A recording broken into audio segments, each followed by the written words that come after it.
Hello YouTube family, કેમ છો? બધા મજામાં જ હશો. તો આજે અમે કાકડીનો વારો છે તો કાકડી ઉતારીએ છીએ. કાલ નેટ હાઉસ બનાવતા હતા તો આજે અમે કાકડી ઉતારવા આવ્યા છીએ. તો ચલો તમને બતાવું કેવી રીતે અમે કાકડી ઉતારીએ છીએ. જો આ છે અમારી ટ્રોલી. આવી રીતે અમે કાકડી ઉતારીએ છીએ.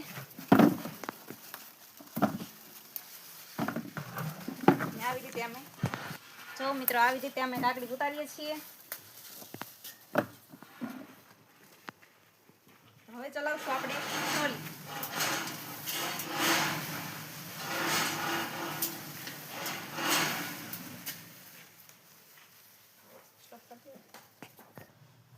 તો આજે બપોરના 12 વાગી ગયા છે અને અમે કાકડી ઉતારી લીધી છે. તો અમે બપોર પછી જવાના છીએ નેટ હાઉસ બનાવવા. તો તમને આગળના વિડીયોમાં બતાવશું કેટલું નેટ હાઉસ બન્યું છે. જો અમારો વિડીયો પસંદ આવ્યો હોય તો લાઈક કરજો, શેર કરજો, સબસ્ક્રાઈબ કરજો અને મીઠી મીઠી કોમેન્ટ કરવાનું તો ભૂલતા જ નહીં. બાય.